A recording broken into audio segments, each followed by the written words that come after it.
good to see you.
Hey.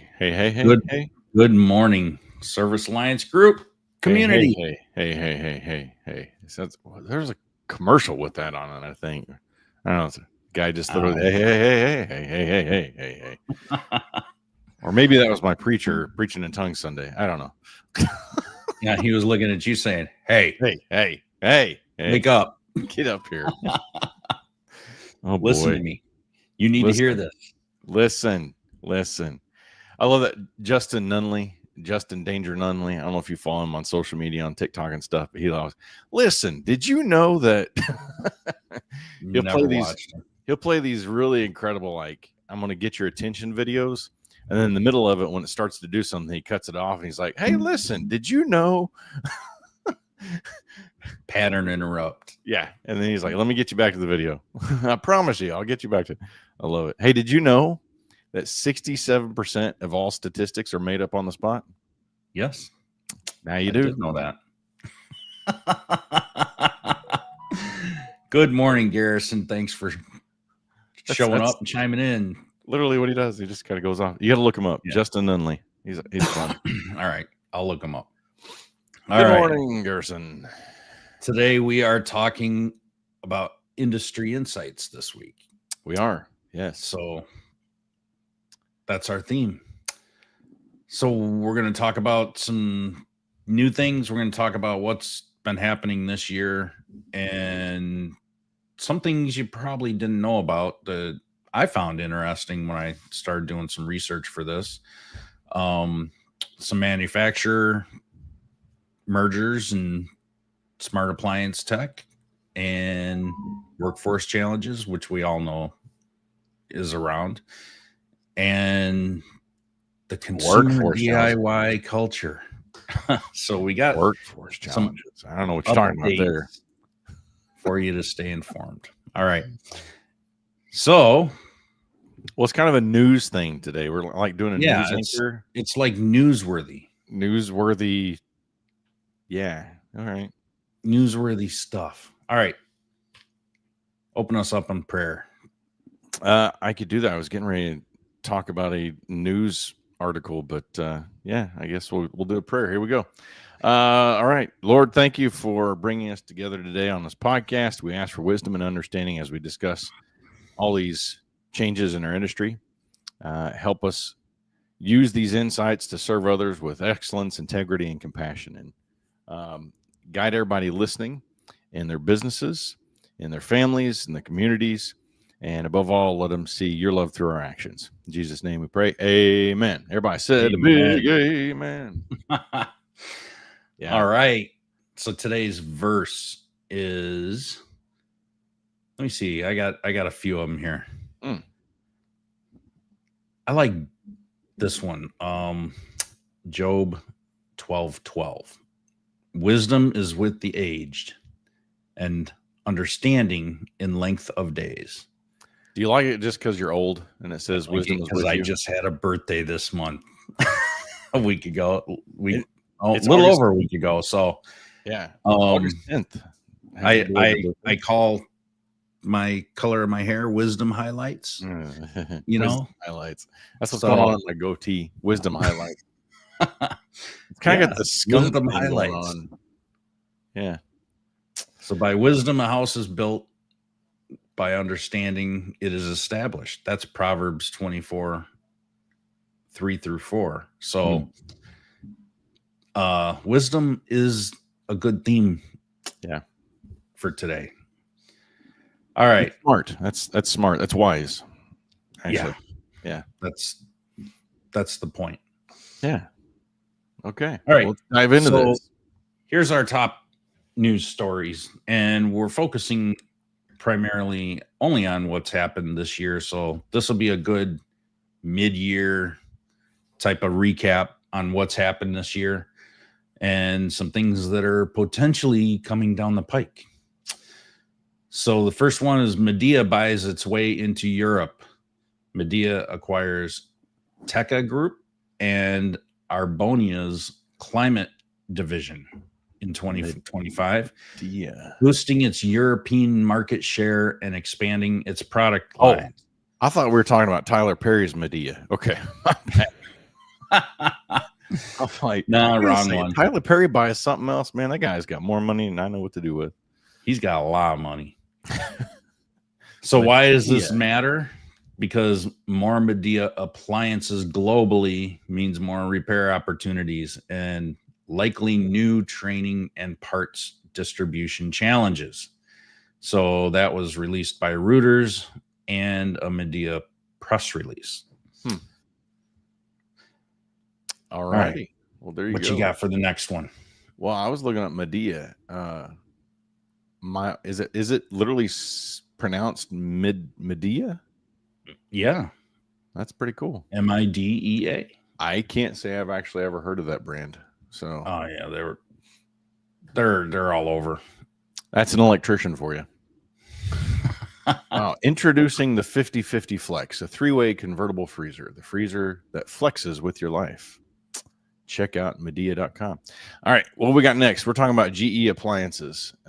GE Appliances is putting about $3 billion, yes, $billion into U.S. manufacturing.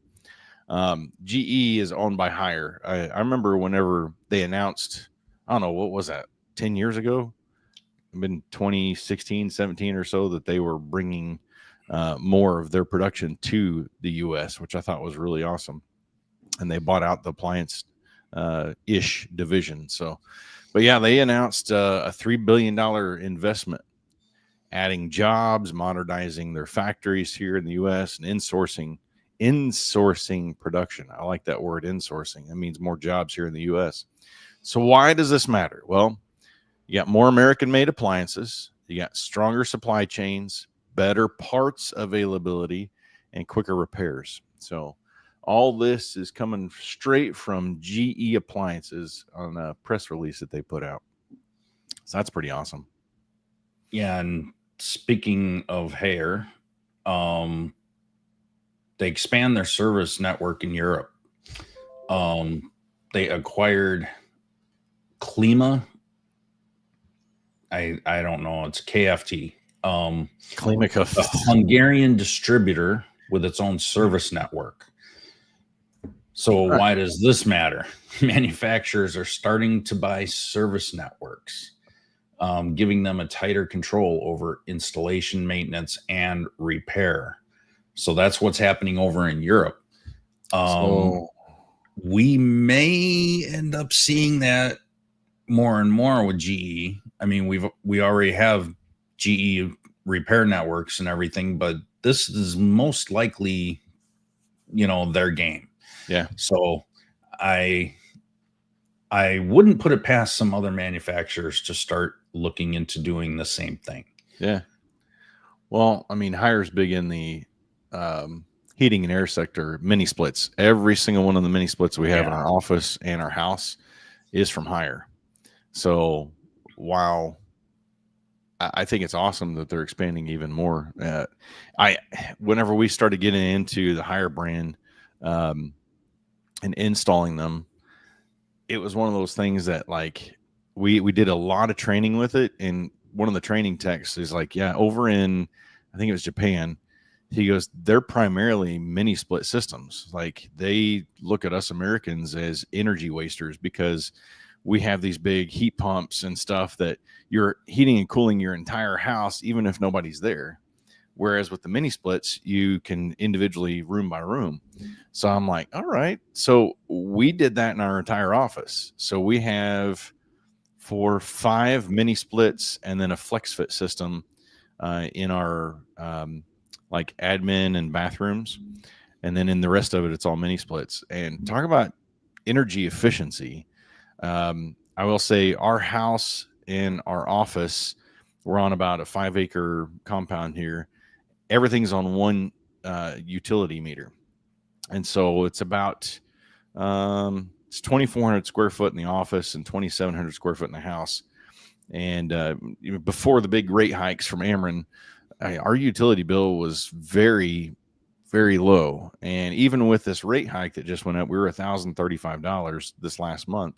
But that's for that entire, all of that, so very energy efficient, and going to LEDs made a huge difference too. But yeah, so I'm a big believer. I love Haier. Their warranties are great. We've had the systems now going on since 2018, 2019 for the majority of it, and hardly a lick of problems.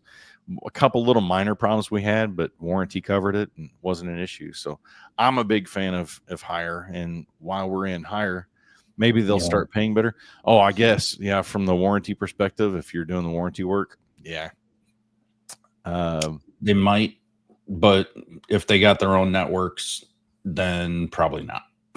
So most likely they're going to have a tighter control over it with their own repair networks, right? So who knows? I mean, this is primarily stuff that they're doing in Europe, but it's definitely, I mean, I can't see it not translating over to the US. Yeah. So you got to watch what's going on everywhere else in the world, because you think it's just over there, but it definitely affects everything over here. All right. So speaking of that, well, while you've got Haier expanding, you got Whirlpool slimming down. So yep, rumors are heating up.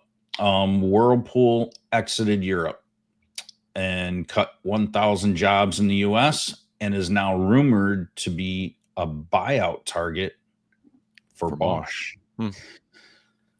So there's another getting into the heating and air world, because Bosch has got some really cool like split systems, heat pump stuff. So there's a whole nother potential. Yeah, so they haven't already done that. A Whirlpool Bosch merger would reshape the industry overnight. Parts, service networks, and brand portfolios could all change. This was actually announced.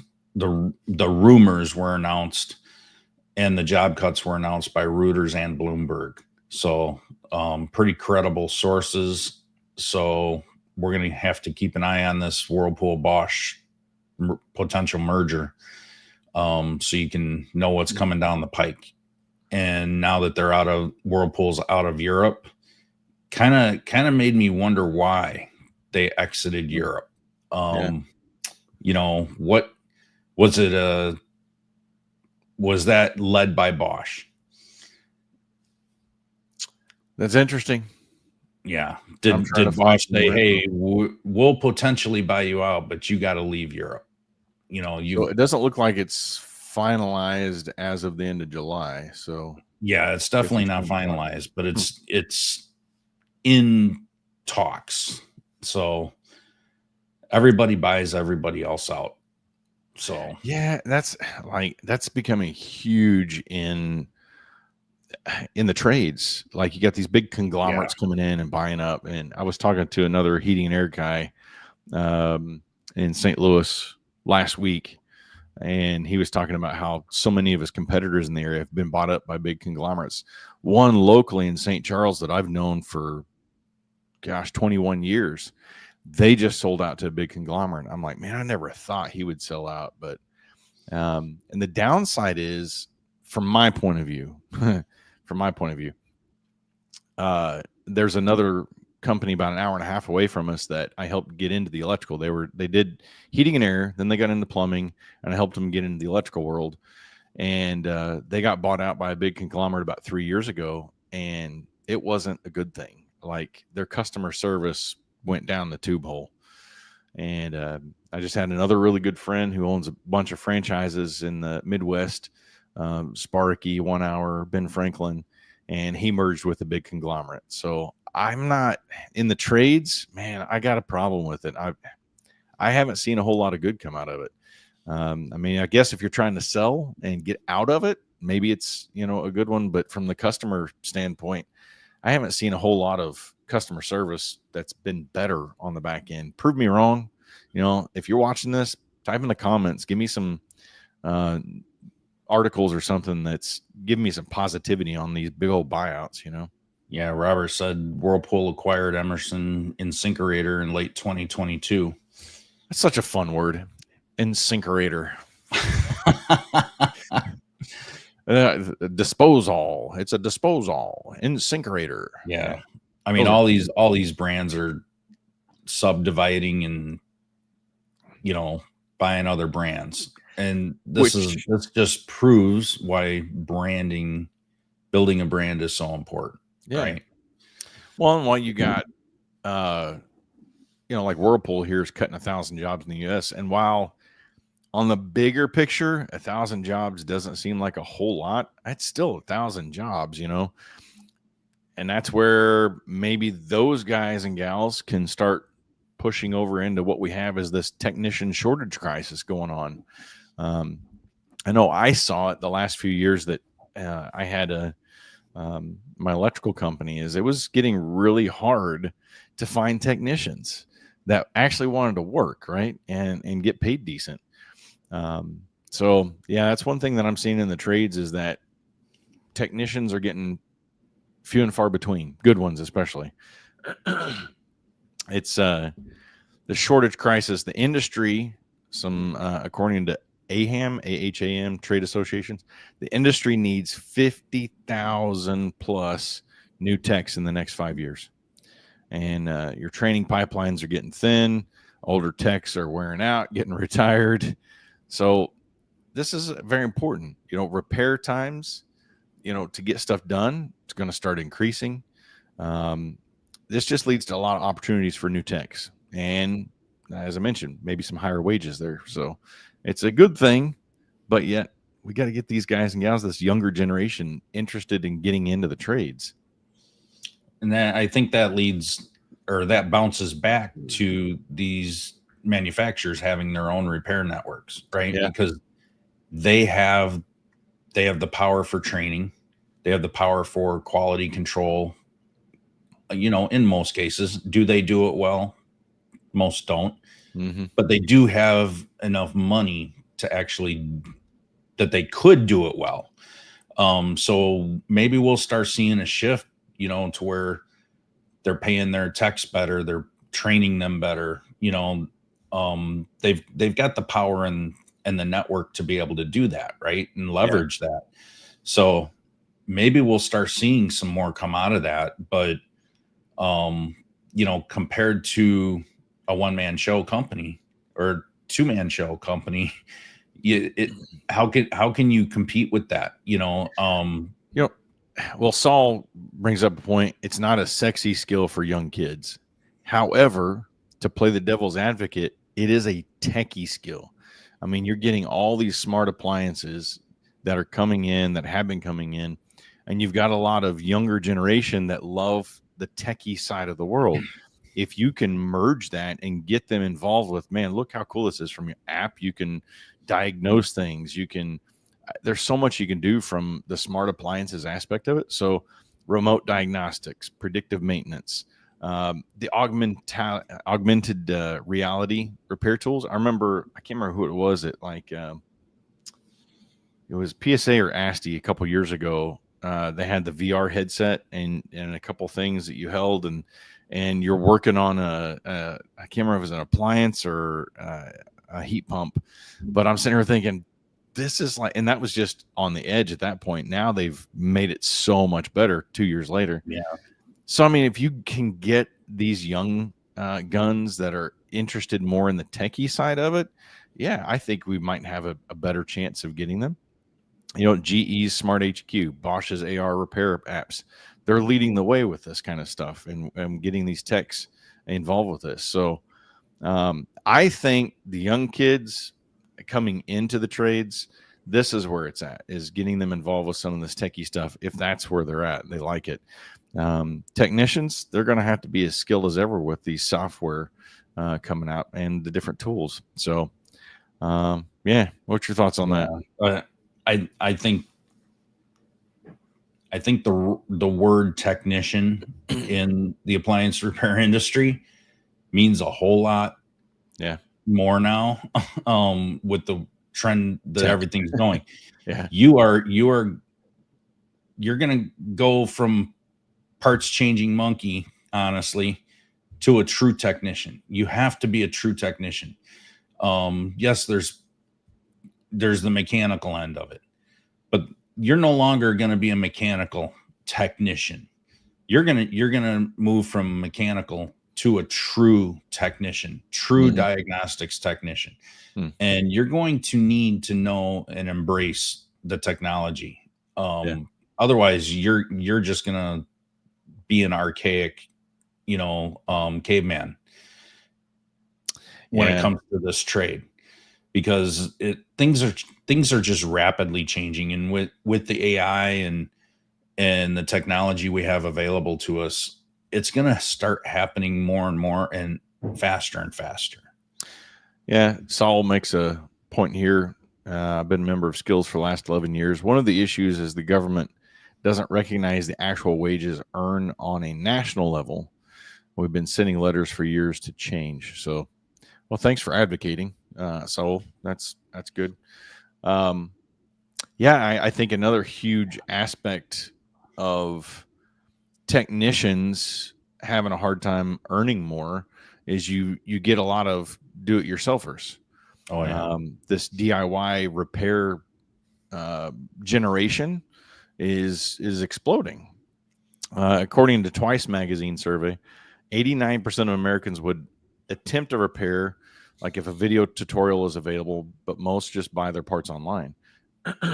So that DIY is growing, but it also opens the doors for those pros to offer remote video guidance services or sell parts directly. I know we were talking with EJ a few years back about doing this, especially like during COVID.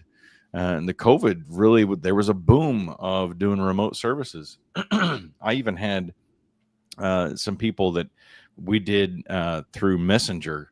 We didn't have everything set up like we do now, where we could do video so easily, but through Messenger, because they didn't have my cell phone, we did a video, and I helped them walk through a couple of little easy stuff until I was able to get out there.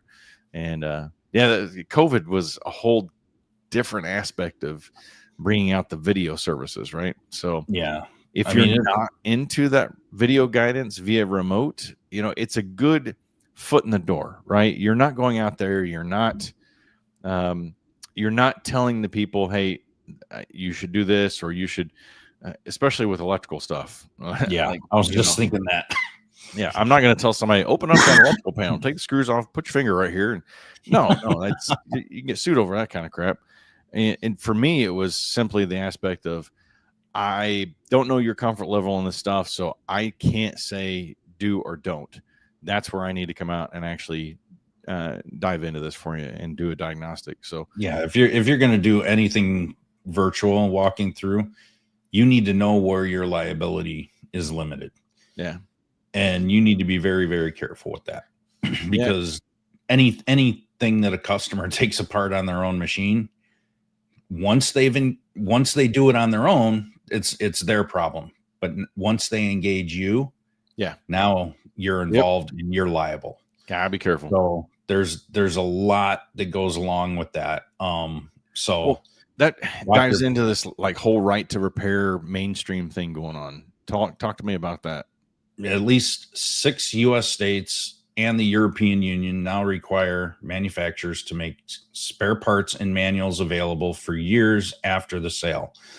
The whole just to wrap your head around it, the whole idea behind the right to repair isn't as much the customer buying a machine and having the right to repair it. It's the manufacturers were discontinuing all the parts very quickly, so they weren't available. They want to sell more machines, is what it is. They only wanted to have those replacement parts available for a certain period of time. So the right to repair movement extended that for I believe it's 7 years, and in some places like the EU, I think it's even 10 years. Wow. That they have to have those parts available. Now, keep in mind, manufacturers aren't stupid. Even with the right to repair, that doesn't mean that they have to control the cost and make them cheap. So you're starting to see more parts be more expensive because of this movement. And the manufacturers have found a workaround where they're making these parts highly expensive, and it's outpricing the repair versus the cost to replace because they want to sell more machines. That's what they do.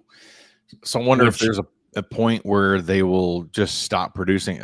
So go a different route here for a second. Harley Davidson, they produced a bike called the Street. It was they called the Street 500. I was talking to a guy a couple of days ago over the weekend, and he had one for sale. And he said there was a part that's needed, but he can't even get the part for it because that specific Harley was not a good seller. They only produced it for maybe 2 to 3 years, something like that. And it wasn't great. So to get parts for that, like the Harley shop said, it wasn't a very good producing motorcycle. So they're not even keeping the parts for that. Like they stopped producing even the repair parts for it. So it's like, what do you do with the bike you can't get parts for? So you think that'll happen in the appliance world as well? Like there'll be appliances that weren't good sellers. So they're like, screw it. We're not. Right. So I got an automotive background. And one thing I've seen consistently between the automotive and appliance industry is Daewoo. Daewoo cars were the crappiest cars on the road, and you could never get parts for them, or there were extremely long delays in getting parts. And when we had a collision on a Daewoo, and it was just cringeworthy. And I see the same exact thing happening in the appliance world. Wow. Now that they quit making cars and they moved into appliances, it's just the same crap, different stuff is what it is. These Daewoos look like Kias.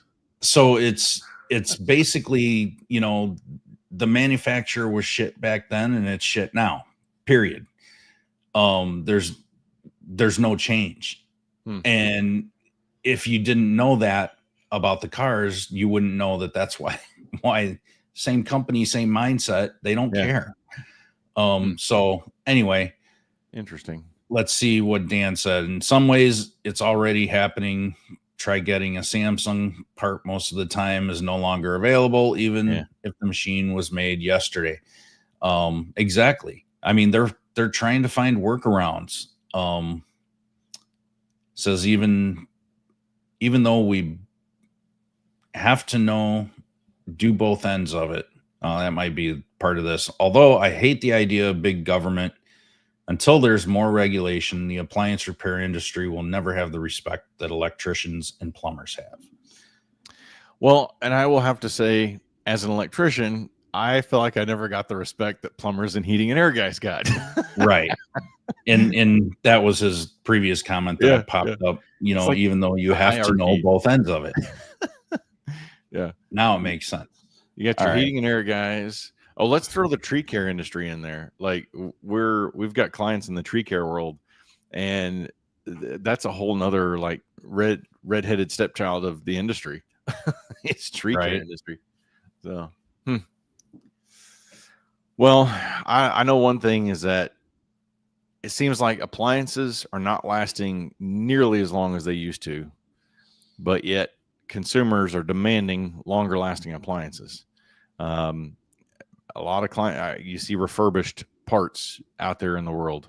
So some manufacturers now design appliances to be more repairable, kind of, but I don't see it. I mean, for me, I think the biggest appliance that I've had to replace the most is my stupid microwave, range hood. We've went through probably 3 or 4 in this house since 2017. They just don't last. Repair, don't replace is trying to become, in my opinion, the new normal, which is great news for service companies. But still, when they're driving down the prices of appliances, it makes it cheaper just to go ahead and replace it. What's your thoughts on that? Oh, I think it's been that way forever. I mean, they're not stupid. These manufacturers are smart. They've got teams of attorneys and teams of Stop slamming the door, Paul says. They got teams of people that this is their job. Figure out how to make us the most profitable that we can be. I will say, since the kids have all moved out, grown up, got married, and got their own houses, we've went through a lot less repairs in the house. Gee, I wonder why. Yeah, that's typically normal. All right. Well, I mean, everything we're talking about here just really opens up a huge door for you to sell extended warranties and service subscriptions. Yeah. I've talked to several in the appliance repair world that have gotten to a point where they are bringing their extended warranties in-house. So instead of having to pay for a third-party company, they're doing it in-house, which I thought was awesome. But you got to have the capital to be able to do that, right? So setting aside a certain percentage of every call that you go on for those extended warranty plans. But, if you're selling it for X amount a year or X amount a month, again, you set a percentage of that aside for those callbacks or warranties. Now, keep in mind, if you're going to start going down an extended warranty route, make sure you have your legalities in place. Oh, yeah. Because there's a lot of legal issues with doing that. Mm-hmm. EJ had reached out to me and had an idea about doing that. And I was like, I saw red flags all over the place.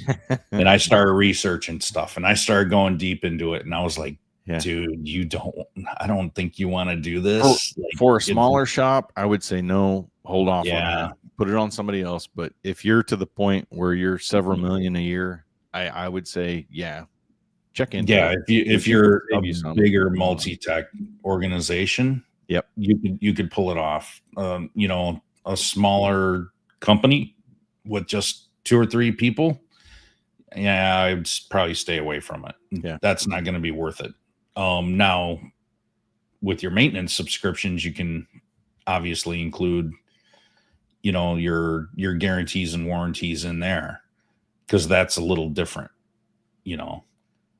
For sure. Well, all in all, I know we're going to wrap this up. It's this always revolving door that the appliance repair industry is changing. And I think it's changing faster and faster as time goes on. Global mergers, smart technology, right to repair loss, the technician shortage. I mean, the bottom line is this. There's never been a more important time to stay informed and adapt your company. As repair professionals, you got to embrace the technology. And if you don't, you're left in the dust. You got to recruit, you got to train this next generation, and you got to take advantage of the opportunities in the sustainability and look at service contracts. If you're not doing if you're not going to get into the warranty world, at least look at service contracts and what there's available for that. I know you guys have some stuff available in the vault, right? Yeah, a lot of stuff at Service Alliance Group with our docs and SOPs, and we got a lot more coming. Yeah, with some new courses and all that. But the biggest thing the biggest takeaway with all of this is, unless there are technicians in the future, more technicians, like you said, we need 50,000 plus new technicians. If we don't get that handled, this industry is going to be harder and harder and harder. So I would encourage everyone to focus on that and get into some of these trade schools. Start talking to some of these kids, in these high school programs or specialty schools, and start going and getting involved in that. Yep. And start talking to them and tell them, what's going on in this industry. A lot of kids these days don't even realize that this industry exists. Yeah. So if you could, my challenge for the industry, for the appliance repair industry, is to make the industry more known to these younger kids. For sure. Start getting them to at least be aware, start getting them to be aware of the trades more. A lot of these high schools have, HVAC or contractor type programs that they can get involved in their junior and senior years, but there's nothing around for appliance repair. Mm-hmm. There's nothing around for, there's stuff even for plumbing, but why not appliance repair? Maybe you could offer your skills to put a program together for something like that. So just some ideas. If we don't start handling this now, it's never going to get any better. Nope. It's just going to get worse and worse and be tougher and tougher. So how do we do that? We got to be the ones to do that. For sure. All right. Well, that wraps up this episode, and we'll see you next week, and we'll talk about some more trends and innovations next week. Sounds good. All right, everybody, have a great day. Don't forget to like, subscribe, and share if you got some value out of this. Have a great day. Thanks for tuning in to the Morning Grind podcast by Service Alliance Group.